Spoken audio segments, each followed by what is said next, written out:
he's your friend. So I didn't know what to expect, really. That's right.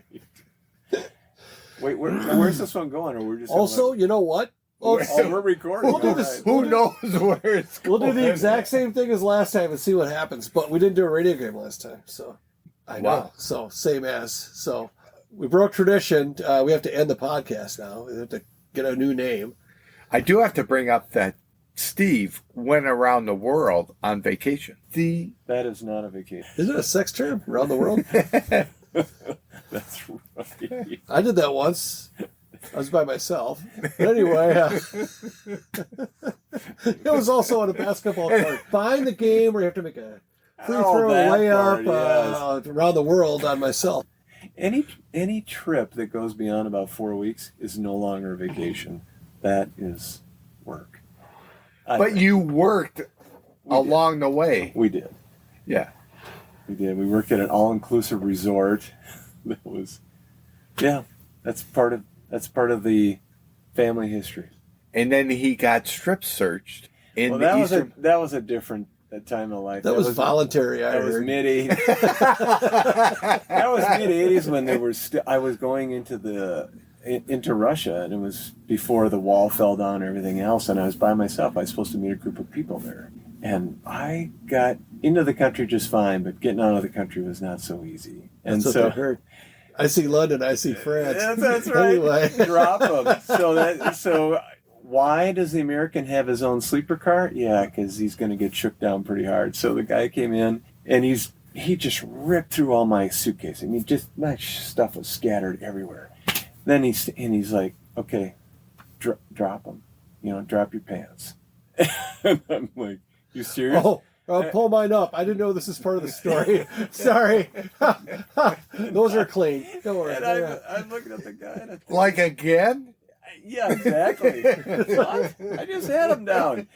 So he said, drop your pants. And then I'm standing there in front, you're standing in front of this guy with your pants around your ankles, and then he gives him the old, now I'm flipping my hands up. He's like, okay, lift them up. I'm like, lift up your testicles. Oh.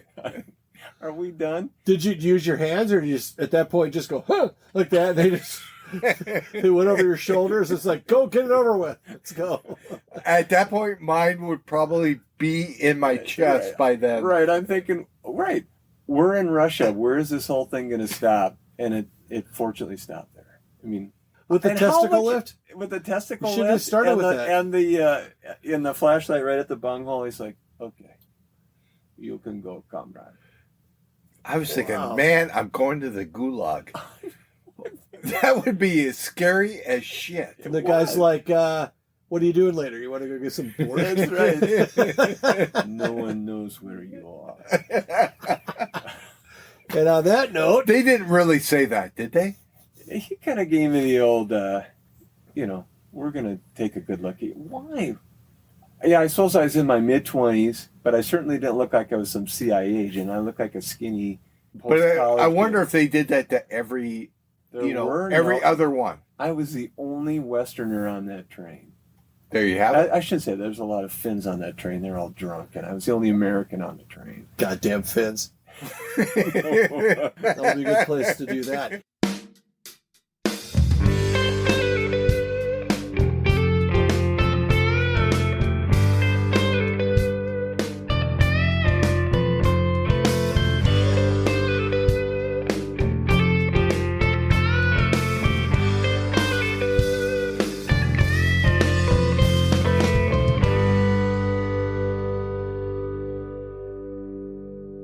Hey, this is the Ascertainers. We are a podcast about Finns. Behind the Iron Curtain shenanigans and Finns. Oh, the dang Finns. I tell you, those fish-eating Finns. But we are, Ascertainers are Mark and Jim. That's Mark. Hello, everyone. I am Jim. We're gonna do the, what do you call that? We're gonna tackle the undoable. Yes. Uncharted territory where we're going to do a third recording in one night, and we're on a roll. Are you confident? Oh, are you confident? I am, and I'm confident. But one thing I'm learning is that Mark's friend Steve, best friend from high school, Steve, say hi, Steve. How you guys doing? Hi, listeners. Thanks for listening. If you listen to all 3 of the episodes, my opinion of Steve went from, wow, this guy's great, and now I just learned he had to lift his ballsack up for a Russian agent. I think there may be something more to Steve over here. I think we're exposing him. Well, it seems like he's doing a fine job of that himself, but anyway. So with that said, it's we're still going to try to talk about 1981. Awesome. We're going to try to. It was totally. It was an accident. But we're going to try to talk about 1981, which is the year that Mark and Steve were National Honor Students. What was that called? National Honor Society. Are we going to give a shout out to Newt, or are you going to wait on that? We're going to. Well, we will. I try to never interrupt a National Honor Society shout out because I don't have a lot of experience with it. Don't ask us to sing the theme song from National Honor Society. Is there one? Okay, well, I lied. I know the handshake, but I don't know. You can either do that or Steve. Do you want to do the Newts promo? I think that Steve actually did a better Newts promo on the last one. Do you want to take a stab at it, or do you want me to? What was your first time at Newt's? First time at Newt's. What'd you think of it? Super friendly staff, great food, cooked just the way you ask them to do it, and great value. It was a great meal. I loved it. Cold beer. Steve. Did I forget that one? Steve the Sack. He's just the best. Go there and ask for the Steve the Sack fries. No, that's not right. Ascertainer burger, one day will be on the menu. But tonight, the Mark and Steve experience each had a Jefe Rojo burger. Rojo, yeah. Is that what that's called? One with meat, one without, meaning real meat, one with fake meat. And then I had the new San Diego Smash burger, which was, you know what it was? It was a neater, a less messy version of the Okie Smash burger, which is my previous favorite burger to this point. But it had a lot. It was just good. It was like a California burger, done smash style, on a brioche bun that's not messy. Huh. Newt's. Nice. Go to Newt's. We should have just stayed with Steve's. It was so much more concise. Holy crap. Pithy. With engineering, it was almost tersely cogent. Except you had to yell it. Hey! Good. Anyway. So, here we are. It is 2024, but we're going to take it back to 1981. And I think that we should do a quick radio game because we didn't do it last episode. Just start talking about music because time flies. Either you did the thing with the rag again and I feel a little woozy, or we just got into so much just rando conversation that hopefully is listenable to the... I was serving turkey sandwiches and everything worked out well. That's right. I do remember the turkey sandwiches. So many. Oh, we have a little tryptophan thing here where it's like, why use chloroform when tryptophan will do? You know, it's organic, it's natural, it's got less of a half-life. It's hard to convict. I'm just going to tell you that right That's now. right. So, Haba, man. if we're going to, he went mush mouth on that thing. Did you watch The Cosby Show growing up? Yes. Or what was it called? No, it was called Fat Albert. Fat Albert. Fat Albert. Yeah. Because The Cosby Show was a different thing. It actually had Cosby on it. Oh, you know what? Let's try this one time. He did. He would open up. Let's try this one time. Because The Cosby Show was a different thing altogether. Damn it. Together. Could have been an airplane moment. Where The you guys, Cosby Show was all... Yeah, where you guys would have said, because The Cosby Show was something different. You remember an airplane? It was something different altogether. And then everybody would say, it was something different. Or something like that. Okay, edit. All right, the third episode theory is out the window. Maybe this won't You work. don't get the top-notch podcast from the Ascertainers. Right there was, We're working through it. When have you ever grown to know us as that? Okay, we're going to do the radio game because we missed it last time. Yeah. I wrote yours down. I'll show it to you. All right. So do you want to go first? We'll have our guest go first. okay. Steve. See if you can read those. If you can't, I'll help you. Oh, I remember it.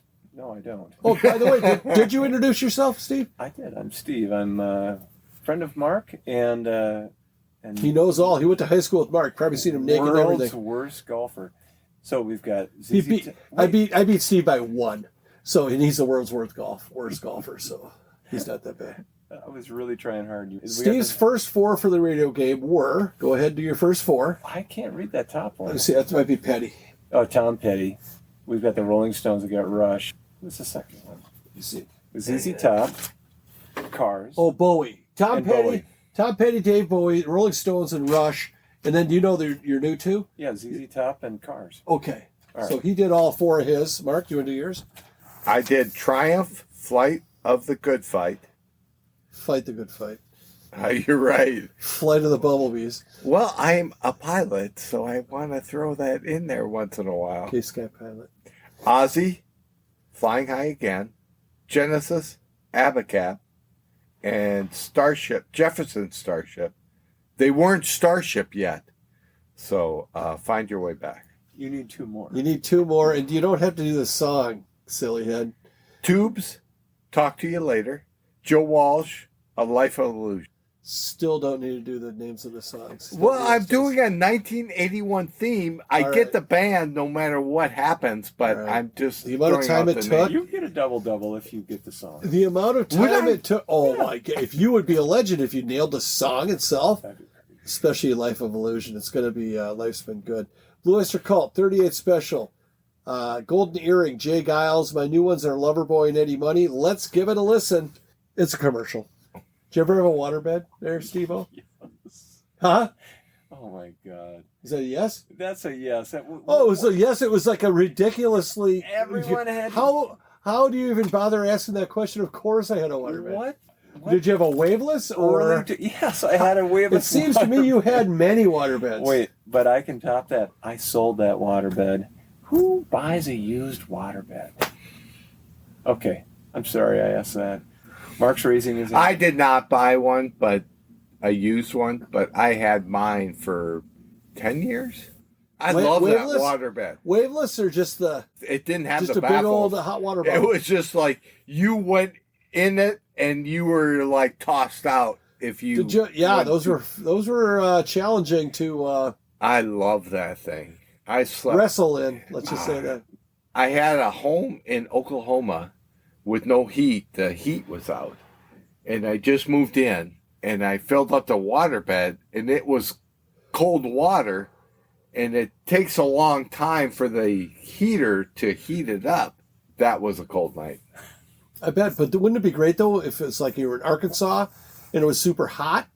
Wouldn't like a cool waterbed cool you down? It would. It would. Or does that get old after a while? Like, all right, I'm cool now. Now I'm freezing. No, I always enjoyed a waterbed. Now the humidity's still 95%, but I'm cold. Yeah, you can hang shirts on basically- these nipples, but I'm sweating. So, A sleep number bed is basically a waterbed. Right. except instead of water, it's air. But when the sleep number bed breaks, it won't destroy your landlord's apartment. That landlord was a douche anyway. So. Well, which what ended all the waterbed, right? No landlord wants the waterbed in his apartment leaking into his neighbors below. If the waterbed broke, there was a catch Oh, there. like a tub underneath. So It became a hot tub. What would you it do became with a shitty swimming pool. So if the waterbed broke, you have all this water in this thing that you can't get the water out anyway. So you're just gonna. What do you? Yeah, you're fucked. It's a slow. It's like the steamroller You need to scene. move back in with your parents. That's what happens. You're Leave like that that. apartment. You're delaying the inevitable. That's right. That's exactly what it was. Was it like in Austin Powers when the steamroller is heading toward him? Right. It's like, well, let's get this over with, man. This is. That's right. Something's gonna get wrecked. Tell you There when is a the song song, and it is the Beatles or Aerosmith. I think it's the Beatles version of "Come Together." It's the Aerosmith. It is version. Aerosmith. Well, nobody won the radio game. Maybe we'll do a second ballot. Your favorite Beatles song? Oh. Do you have one? I know I'm putting you on the spot, so Well, That's you know, such a huge but, catalog of stuff. So, you know, some of their more ballads, not the rock, because they weren't really a rockin' band like Norwegian Wood or. They had a very wide range of. They did. went from Norwegian Wood to psychedelic to.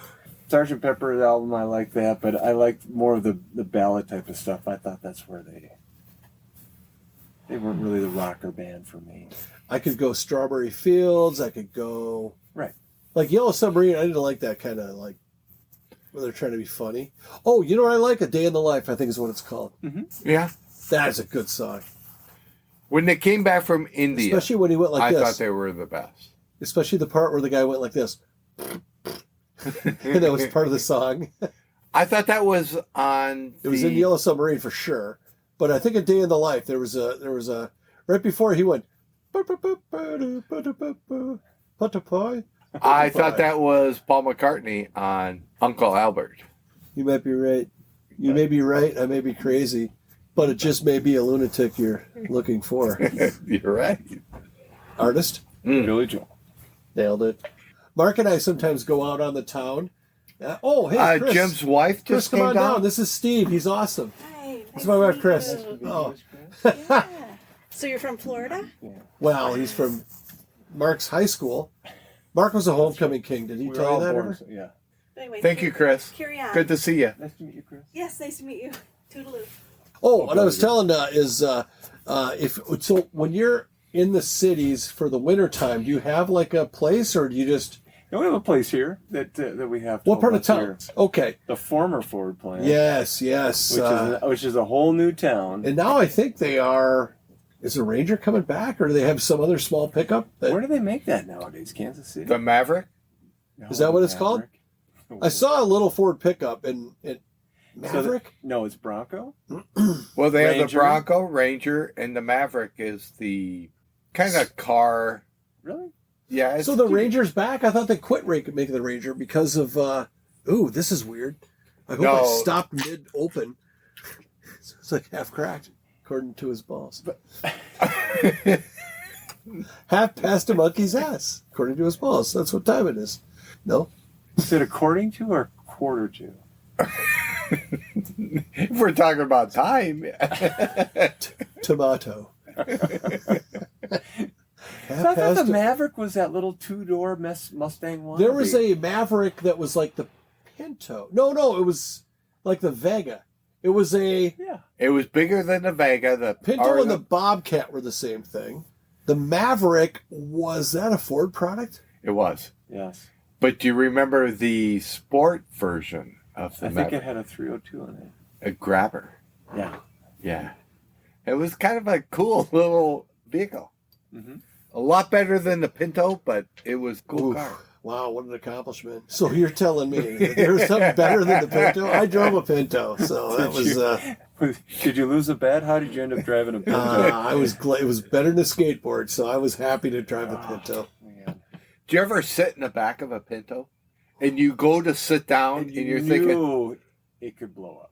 You were very close to the ground in the back of a You were just like sitting and then you just like fall. And you're thinking, am I on the ground or is there actually a car? under the Getting out of a floor? Pinto was, you had to have a pretty good core. That's right. But we actually had cars, right? We grew up in Minnesota where you could see the road because the floor was rusted out. Yes. I know your Chevy station wagon had that. It had that. My dad was... He kept a clean car. He did. That was, He washed it once a week, even in the winter. Jim and I were talking about. I said, Hold on. In the wintertime, would you go to a car wash? He didn't seem like a car wash guy. "Oh, he had a I never garage." met your dad, by the way. Oh, no, I met him like once, but it was kind of in passing. I guess kind of my a thing. dad would take I us didn't to know his dad. I wish I did, though. Yeah. I would take have us so to the many car questions. wash, and Mark washed the car. Oh, so you go to one of them where you like a do-it-yourselfer, Yeah. not the automatic car No. wash? No, Mark washed the car a lot. And then the blue coral, where you had to Wax? do the rubbing. Like the paste wax? Yeah, and then you did the wax after that. It was like 2 coats. It was. It the took cars like were immaculate. 3 hours. So what was a your day trick for getting the frozen lock unstuck? What was your go-to? Well, it'd be the lighter, wouldn't it? I was the potato in the microwave. Do tell. Oh, you heat the potato in the microwave till it's hot as, so hot you got your glove on. You hold the potato up against the lock. Oh, so you just heat the whole You have the door. microwave baked potato, and you just hold it up against that little lock that's frozen. That's a good. And then you that's a bring good it to- heat source. That's actually the original hand warmer, if you think about it. The baked potato. You never got locked out of your car because the locks are frozen? Especially if you wash your car in the wintertime. Yeah, that was so a you're talking about kiss washing of the death. car. So we're talking about Suzuki Sidekick on the previous episode that I had. I would take that, I'd wash it, and then I'd go to work, and it was a 4-speed manual. So I'd have to hold the door, and then let go of the door, shift, and hold the door closed. It wouldn't latch. And then I would shift, and then I'd grab the door again. I was going to work, so I always drank a water bottle on the way to work. And I was drinking that. It was... Oh, that's pre-cup holder, right? Right. Yeah, there were no cup holders. Isn't that wild? It's a Like right now, small cup car. holder is like the second most probably looked at feature. But Oh, you these didn't have cup to holders are- lock that door. Because no one could steal that car. Because he couldn't Nobody- drive it because of the stick shift? Right. Nobody would want to. Yeah, I mean, right. you didn't even need fucking doors, really.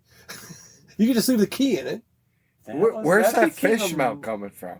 that's a- There's that too. Oh. Ooh, that smells like There are certain cars, and that was a sought-after car after they quit making a them. sidekick. Yeah. Because it was a great, tiny little four-wheel drive. I feel like I drove to we went to a Gophers hockey game, you, me, and somebody else, and I had to sit in the back. There was no seat in the back. Was there ever a seat in the back? You probably could fit like 8 people, but it would be like those old things where they tried to get the 8 people in the phone booth. You took At the one seat time? out to get back at him for going across your lawn. Oh. It's possible. We went to the Those Gopher were game. Gary H's tickets, and that was fun. Was it you, me, and Bruce, maybe? Or Bruce Or and Hickey? Jason. oh, there was 4 of us? Yeah. There was 5. No, maybe 6 because you were back there with somebody else. I just This is sitting way a back. sidekick. That's back when I was a younger and more slender man, if you can imagine. Slender man. Isn't that like a... Isn't that the killer thing? Or, yeah, it's like a mythical beast. Like a griffin. Oh, speaking of Griffin, hey, we'll do a bonus shout out to Griffin from Maury's Mazda in Minnetonka. That's where I buy my used Hondas. So you do the math on that. But give Griffin a call. Tell him what car you're looking at. He sent me a cool text walk around, and he has the greatest embellishments for. There's like a scratch on the bumper. He goes, oh, look at this, has a little marking on the bumper here. He made it sound like a feature. It's like, well, I've never seen one like this before. You're gonna want to see. The car this. looks very nice. You guys see the finished product? I did. When? It was in the driveway when we drove up. No, that's the silver one that we've had for Oh, many years. well, it looks very good. It's, this one's this one's like brown. It's called like industrial titanium or some crap. It's brown, bronze, little bronze mist-esque. What's your car after high school? Your first one. First car after high school there was a Toyota Celica in there. Can I bring it up? The Yeah. El Dordo. Oh, the Eldorado. The 1972 Eldorado with the 500 cubic inch motor. Yeah, with about a 12-foot front from the dashboard to the bumper. And I parked in front of Mark's house, and his sister said, your car's sliding down the street. And Was it rolling or sliding? It was sliding because it had bald tires. Oh my! Did you live on a really steep hill, or was it Yeah. really icy? He did. Yeah. That's It was so the- bad. And Mark's little sister That's not said, good. Oh, and the tires for that car, everything was so expensive for that car. It was a big tire, probably 18-inch tires or Right, bigger. huge tires. So here, I foolishly bought this car from another high school friend. He's not a friend any longer. actually, Well, I can tell by the way he said friend. I don't He's a think he was great, really he's a great guy, but I think he found someone who saw the car, fell in love, made an emotional decision, and now he owns this big Eldorado. And every time that thing broke, I finally had to sell the car to pay off the gas credit card. That's where the whole thing ended up.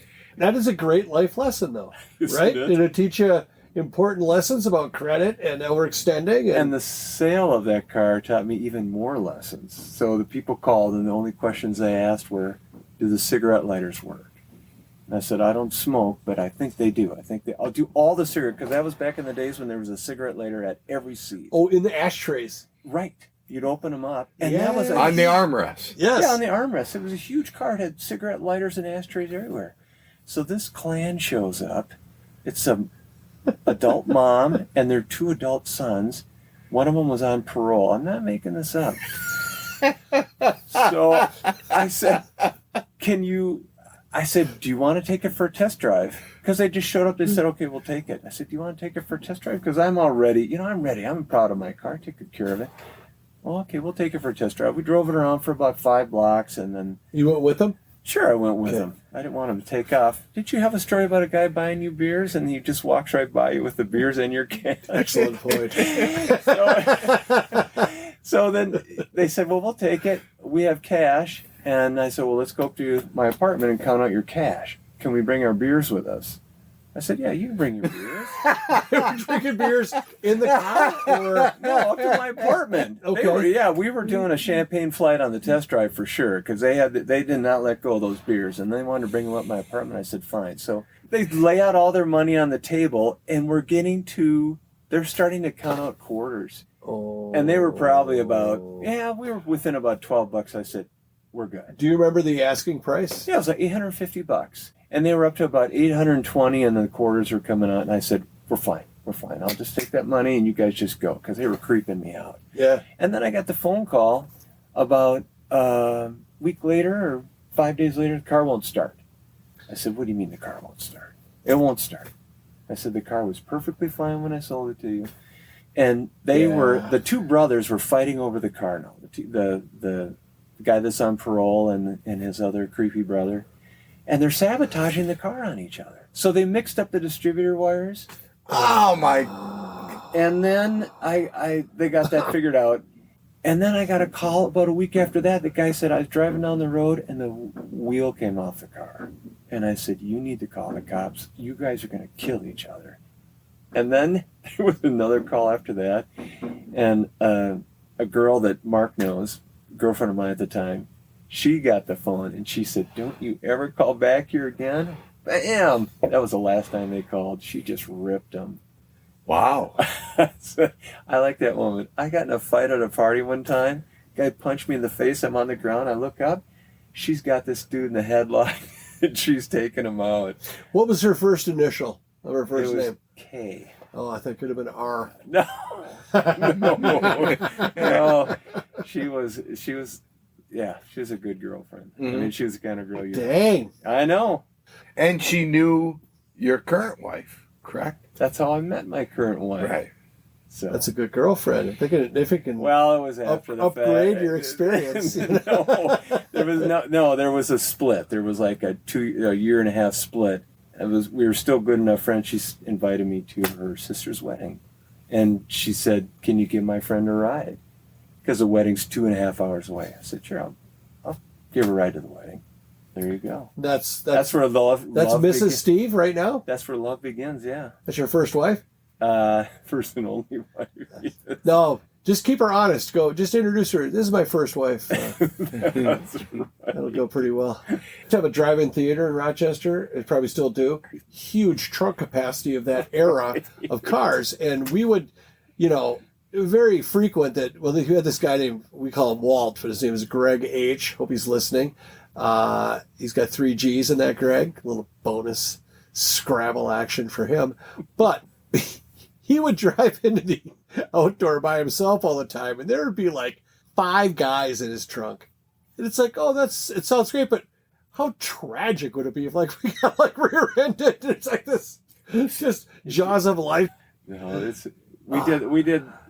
there was hiding in the trunk, but I never liked that. It's like, no, I'll just stay up here in the front and pay my entry fee. Yeah, no shit. Well, that's how broke, or I think I made a job. I had the money, but it was just like kind of, save your money for the beer.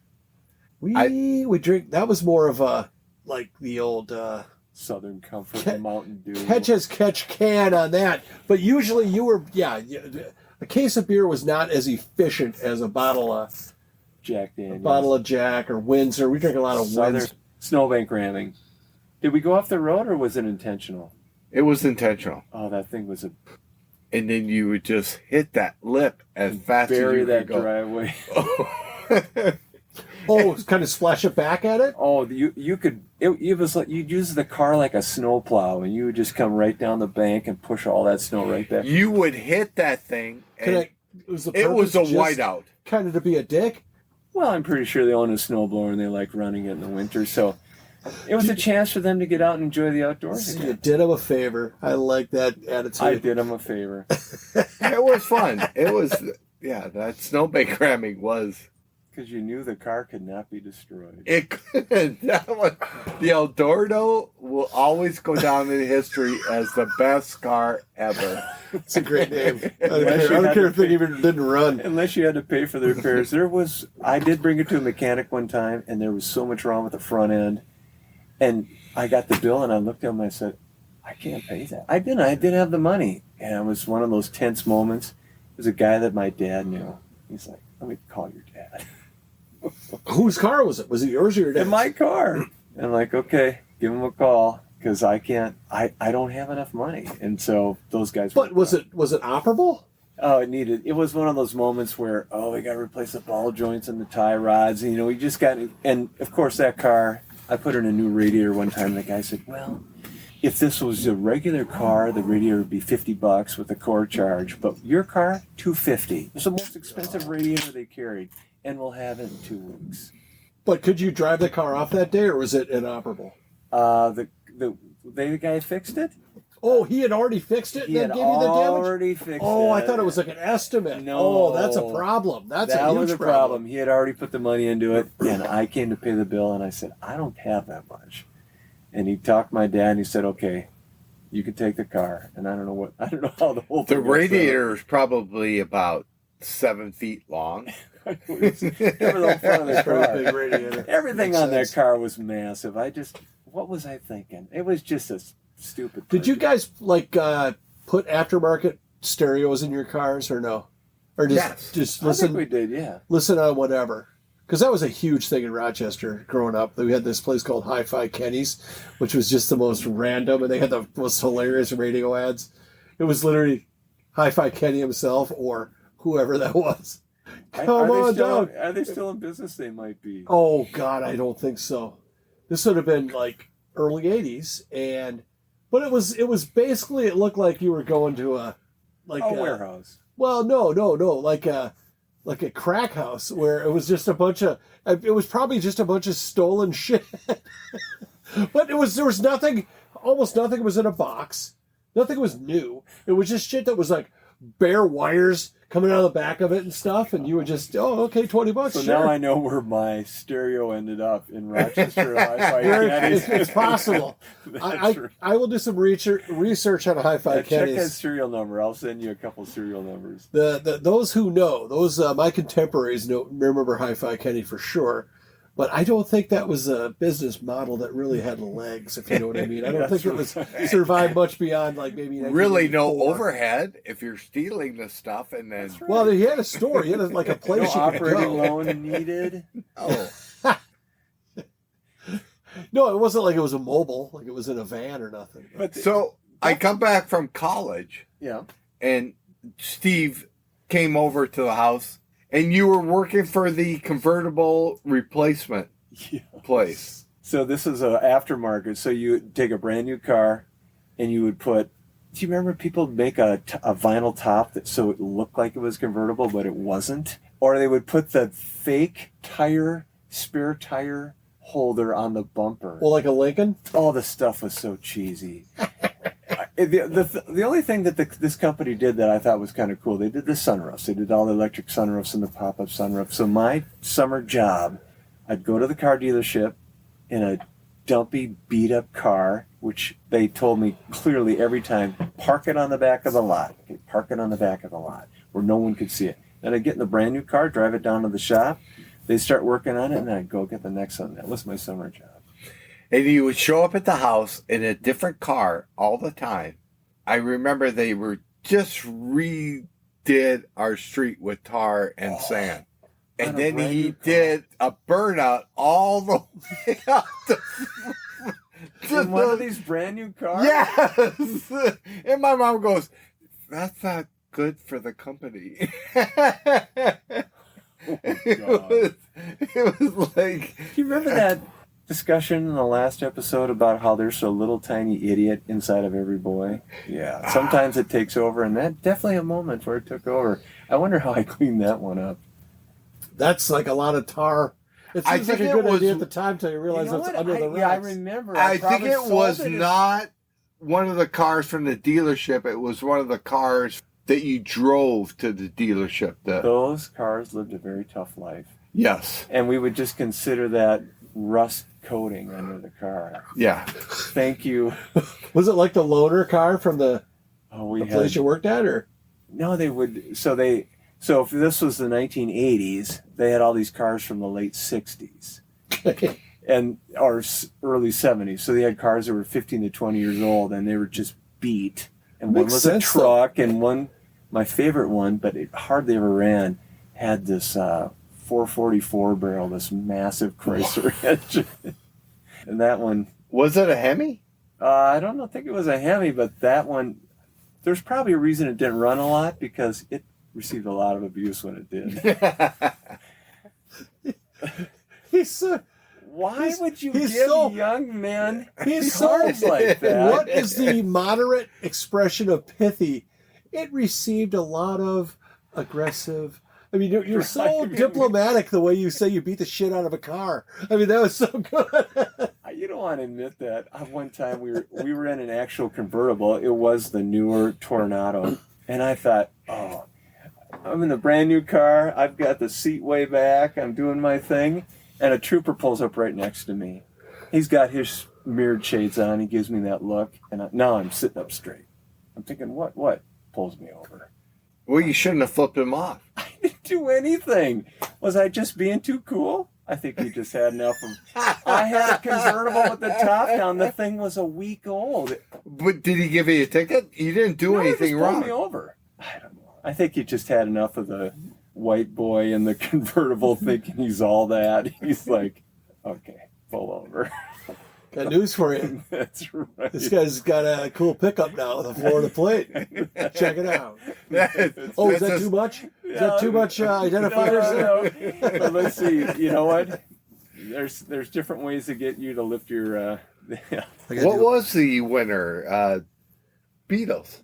No, it's Aerosmith. Oh. It's a song. ZZ Top. She's got legs. Listen, we got a winner. We got another winner. Everybody wins but us. Yeah. You concur? It was. You concur? Was Joe Walsh. What did I pick? Joe Walsh. Shit.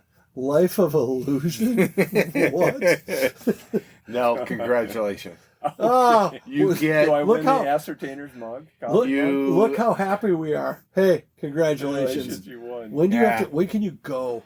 Get a little personal pride out of We need that. to get a plaque going. We need to get some kind of a Like a documentary. traveling trophy. Yeah, because Mark's won once, Charlie's won once. I don't know if Jason won or not, but How about a guitar you buy at a garage sale? We'll just sign the back of it. Right up take here. your pick. We got guitars, kid. No, those are too nice. We can't be signing those. A broken drumstick. Broken drum cymbal. We'll sign it in permanent marker That's the move. I like it. That's the on move. the back. We got to find the right modem or modality, and then we might have to proxy your signature or have you back. There you go. Yeah, sign it, date it. I'd be That's honored to come back. That's a good idea. That's right. You have to write your band name. It would be Steve, who doesn't have a last name, ZZ Top, And then- 7. But you have to write the 5. song too. She's got one. Nope. Just If we have to go it's too long. back It's too much and writing. do We'll have to have all a that symbol the research. size of a goddamn, That's right. the I am gong. not doing Life that of work. Illusion will have all kinds of misspellings on that Yeah, symbol. it's illusion, dipshit. Illusion. But anyway. Illusion. it's Ascertainers. That's right. Anyway, thank you for listening to the Ascertainers. Thank you to our 3-time guest and 1-time. This guy is racking up We did credentials. 3 episodes. Excellent. This guy's racking up bona fides here. He's already a radio game winner. He's been on 3 times. His stories are great. We didn't talk about music once. That tells me that the conversation was good. Hopefully that'll bear out when we listen to this piece of crap later. But anyway, go to Newt's, go to Maury's, check out my guy Griffin, go to Apple Valley Car Clinic. Ascertainers@gmail.com, or text us on any platform you listen to us on, and Apple, We're also on that. And If YouTube.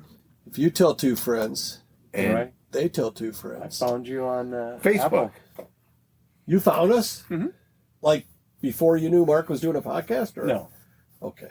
But I looked- That's I think I'd rather you didn't. So anyway, Good night. peace. Good night.